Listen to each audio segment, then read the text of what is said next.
Nous allons maintenant retrouver Madame Éliane Melon, comme je vous l'ai annoncé tout à l'heure, qui va traiter la place du proche dans le rétablissement du patient, dans le cadre de notre grand chapitre du rétablissement comme nouveau cap vers le rétablissement, justement, le nouveau cap pour les personnels soignants et pour les proches. Eh bien, Madame Éliane Melon, pardon, est une des deux vice-présidentes de notre association et à ce titre, elle s'occupe particulièrement de l'organisation, comme beaucoup d'entre vous le savent, l'organisation des conférences. Et comme l'a dit notre président Dominique Guillot ce matin, elle a été la chef de projet pour l'organisation de cette journée mondiale des troubles bipolaires. Madame Melon, c'est à vous.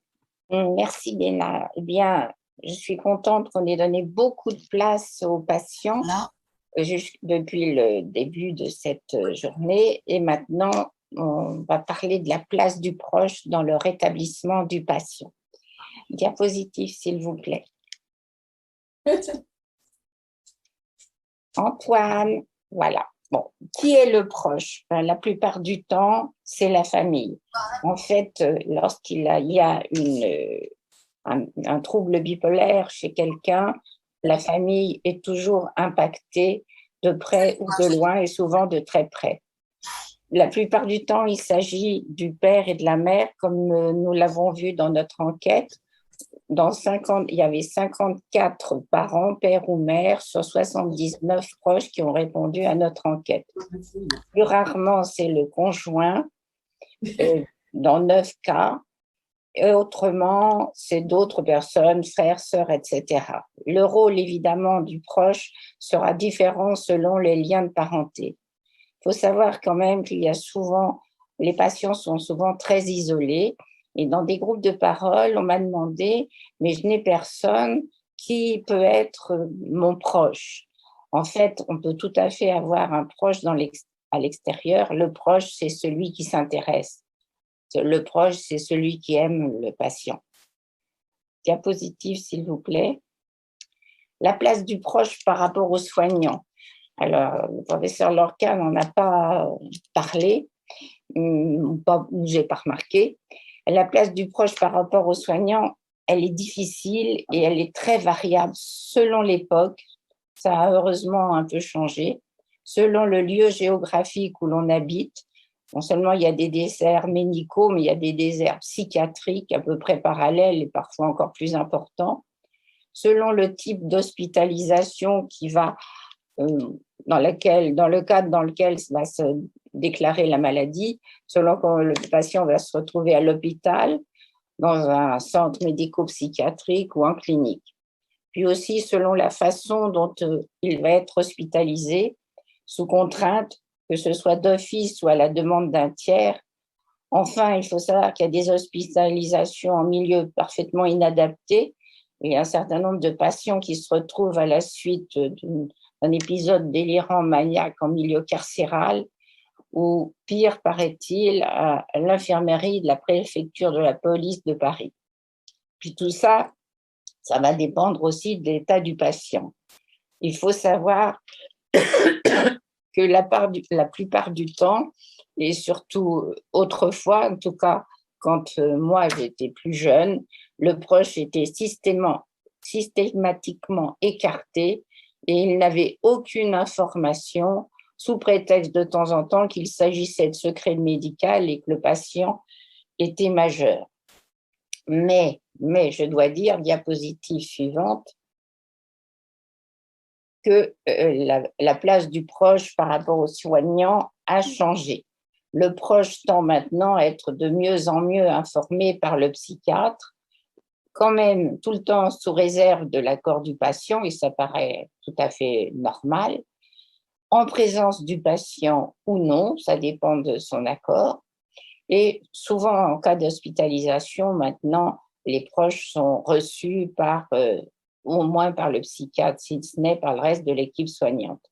En fait, il y a des endroits aussi qui sont tout à fait bien outillés pour accueillir les proches, parce que ces équipes considèrent que le proche est un allié dans les cas, du moins il devrait l'être, et les centres experts notamment, et maintenant il y en a beaucoup ailleurs, nous proposent des modules d'éducation thérapeutique pour le proche, où le proche va apprendre ce qu'est la maladie, à la comprendre à savoir, et à se comporter avec son patient. Le proche doit être un allié dans l'équipe de soins. Alors, il y a encore mieux, c'est l'hospitalisation à domicile avec une équipe complète qui existe. Il y en a notamment dans le 94. Cette équipe qui va décider d'une hospitalisation d'un patient à domicile, même en phase aiguë, par exemple en phase maniaque, et il viendra les voir régulièrement, un psychiatre, un psychologue, une assistante sociale dans la famille, donc dans le lieu de vie du patient, et il verra en même temps proche et patient, patient tout seul, mais les deux. Si bien que c'est toute la famille qui va participer aux soins du patient, avec les psychiatres et les personnes habilitées à le faire. En fait, il existe aussi, pour compléter, et les patients, des équipes mobiles de soins et de pairs aidants. Alors, la place du proche par rapport au patient, bien, elle va être différente selon l'évolution, selon le parcours du patient. Avant le diagnostic, en fait, qui peut prendre, comme vous l'avez vu, plusieurs années, le ressenti du proche, le proche va ressentir que quelque chose ne va pas. Il va bien comprendre que dans l'attitude de son patient, dans ses périodes de dépression ou bien dans ses périodes d'excitation, il sent bien qu'il y a quelque chose qui ne va pas. Il va essayer d'amener, s'il en est conscient, il va essayer d'amener son patient à voir un psychiatre, mais il y arrivera rarement. Il est inquiet, il ne comprend pas, et il comprend par contre parfaitement que son patient est malade, ressent un mal-être, est mal, mais ça n'ira pas plus loin. Et c'est souvent lors de phases aiguës comme la dépression, des tentatives de suicide ou un virage maniaque qui vont entraîner une hospitalisation sous contrainte d'un tiers, ce tiers étant le plus souvent le père ou la mère, ce qui est un véritable drame pour le proche. Parallèlement à tout ça, le proche a une multitude de problèmes matériels à gérer à côté de sa propre peur. Il ne comprend pas ce qui se passe, il ne reconnaît pas la personne qu'il croyait connaître et il a un sentiment de culpabilité et de responsabilité. Diapositive, s'il vous plaît. Alors, quand le diagnostic est établi, il peut y avoir plusieurs réactions. Pour certains proches, enfin, on a une explication. Il y a une maladie, donc on a une explication, donc on comprend quelle était l'attitude du patient, pourquoi il était comme ça. Il a une maladie, donc qui dit maladie, traitement médicamenteux et espoir. Ça peut être une façon de prendre les choses. Mais il y en a d'autres qui sont, hélas, largement plus fréquentes, c'est l'incompréhension. Un refus du diagnostic. Non, il ne peut pas être atteint, mon fils, ma fille ne peut pas être atteint d'une maladie mentale, c'est pas possible. Et lui-même va stigmatiser à la fois le patient et va se sentir aussi stigmatisé. Cela va aboutir fatalement au déni du diagnostic par le proche. Ça peut durer peu de temps, ça peut durer très longtemps et parfois c'est définitif et il peut rejeter complètement le patient. D'autres, au contraire, vont vivre une espèce de période d'information. Le proche va se documenter, il se renseigne sur la maladie, il peut aller dans une association, il peut assister à des conférences, mais toujours dans cette période-là, très proche du diagnostic, il ne sait pas comment parler à son patient et il va se focaliser Si celui-ci a un traitement médicamenteux, il va se focaliser sur la seule chose qu'il peut maîtriser, enfin qu'il peut croire maîtriser, c'est prends ton traitement. La durée du déni dépend de chacun et surtout quand même de l'évolution du patient. Diapositive, s'il vous plaît. Alors, les conséquences psychologiques du diagnostic, je reviens dessus, le proche a un sentiment de catastrophe, il est désemparé. Si par hasard, comme c'est souvent le cas, il a la conscience d'avoir transmis des gènes, il peut se sentir responsable, coupable. Et puis, ça fait toujours, l'annonce de cette maladie fait toujours beaucoup de dégâts dans les relations familiales, que ce soit avec les générations supérieures ou les générations du dessus. Puis, il y a les conséquences pratiques, les dépenses excessives, des fois tout à fait déplorables et gênantes, la perte de revenus ou d'emploi du patient, et puis le proche va devoir trouver sa place d'aidant, et puis va devoir s'organiser. Et lui aussi n'osera pas parler de la maladie de son patient. Il aura un sentiment d'isolement quand lui-même ne se sentira pas aussi stigmatisé. Diapositive, s'il vous plaît. Enfin, va arriver, et ça, on ne sait jamais quand ça vient, la phase d'acceptation du diagnostic. Alors, cela va prendre du temps et demande de l'implication pour le proche, et souvent une aide psychologique. Il faut qu'il parvienne à dire oui, mon patient est atteint d'une maladie mentale, mais il se soigne, ça c'est comme ça qu'il peut se consoler. Puis ensuite, il va falloir bien intégrer, comme le patient devra le faire, tout ce que ça implique, cette maladie, qui est loin d'être simple. Et l'intégration, du diagnostic, ça peut prendre beaucoup de temps. Il faut beaucoup s'informer pour intégrer totalement ce que ça représente. Mais à cette période-là, le proche va apprendre à parler avec son patient. Et le danger, c'est d'en faire trop, d'étouffer le patient sous ses propres angoisses. Quand il sent que son patient va peut-être monter, le seul fait de manifester son angoisse peut faire monter son patient encore plus vite. Il va avoir tendance aussi à restreindre sa liberté du patient. Et comme les psychiatres, il va lui vouloir être tranquille, ne plus être dans l'angoisse, et ne va pas se préoccuper de ce que veut son patient alors qu'il devrait. Voilà. Et enfin, il ne faut pas tout mélanger. Il faut savoir que, certes, le patient a un trouble bipolaire, mais il a toujours sa personnalité. Mais distinguer ce qui revient à la pathologie et ce qui revient à la personnalité, c'est difficile, mais ça s'apprend. Diapositive. Qu'en est-il du pouvoir d'agir dont nous avons parlé tout à l'heure? Alors, le pouvoir d'agir, bien justement, le proche ne l'a pas. Le proche, il ne peut rien faire. Et même, il ne faut surtout pas qu'il en fasse trop, je vous l'ai déjà dit. Le proche doit s'effacer, mais sans disparaître. Il doit suivre le parcours du patient, parce qu'il ne peut pas agir à la place du patient. Il ne peut pas dire ce que veut le patient à sa place. Il doit être à l'écoute, il doit l'encourager, noter les progrès même minimes, parce on a toujours besoin d'encouragement. Bon, ça, c'est une idée à moi, mais je pense que c'est un petit peu obligatoire quand on vit avec une personne atteinte de troubles bipolaires qui doit avoir des règles d'hygiène de vie très strictes, qui sont valables pour lui. Eh bien, on est obligé de se conformer à ces règles d'hygiène de vie.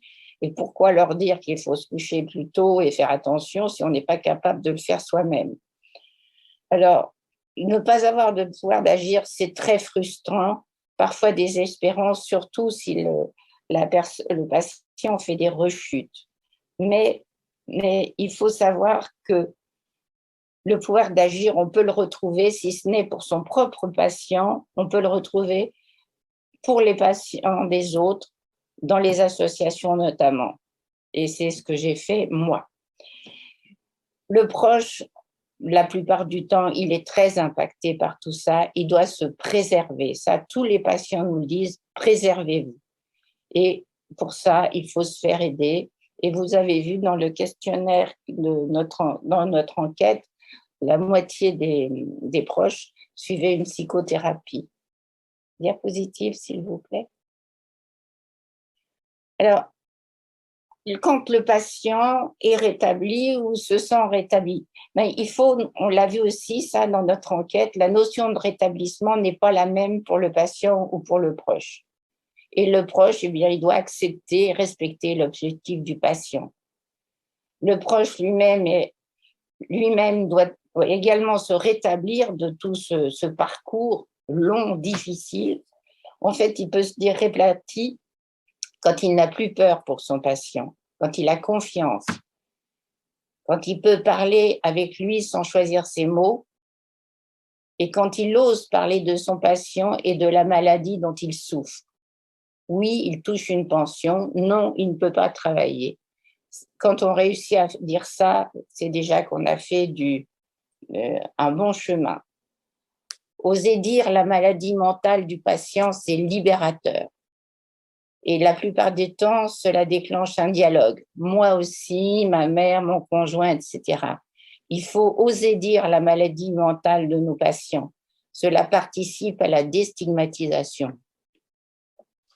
S'il vous plaît, diapo. Alors, je vais vous citer des remarques que m'ont fait à la fois un patient et un proche. Quels que soient les efforts du proche, ou du patient, le proche n'aura pas vécu dans sa chair notre souffrance, notre mal-être. Le patient aura toujours le sentiment d'avoir une épée de Damoclès au-dessus de sa tête. Et j'ai retenu cette deuxième phrase parce que un proche, un de mes amis proches, père d'une jeune femme patiente, m'a dit, lui aussi, il a utilisé les mêmes termes, je vis avec une épée de Damoclès au-dessus de la tête. Diapo. Alors, qu'est-ce que demandent les patients aux proches? Il est temps de leur demander leur avis. Je vous l'ai déjà dit, tous recommandent aux proches de se préserver. Ils ajoutent aussi, vous pouvez nous dire, je vous aime, ça, on peut l'entendre, quel que soit notre état. Et à la question des proches, qu'est-ce qu'on peut faire? Le patient répond, être là. Merci.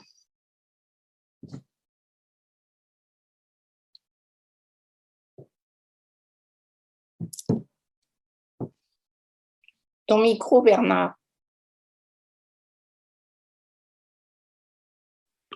Est-ce que ça marche là? Oui, quelle erreur dramatique. Merci, Madame la vice-présidente. Beaucoup, je disais, de commentaires très positifs et de remerciements pendant cette intervention. Pas énormément, vraiment des questions, juste peut-être un ou deux commentaires que je vais citer quand je vais y arriver. Pardonnez-moi.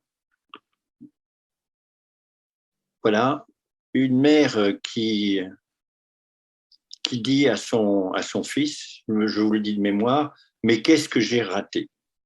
Terrible interrogation d'un proche. Oui, si je puis me permettre, on a tous l'impression d'avoir raté quelque chose, hein, mais c'est fait, c'est fait. Voilà.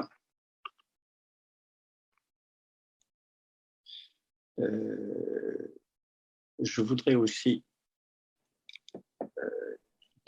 il y a eu un petit problème technique. Pardonnez-moi.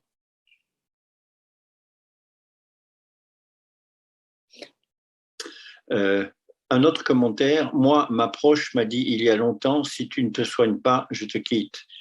Un peu brutal, mais rudement efficace. Ça a été un de mes déclics et la voie vers ma stabilisation. Oui.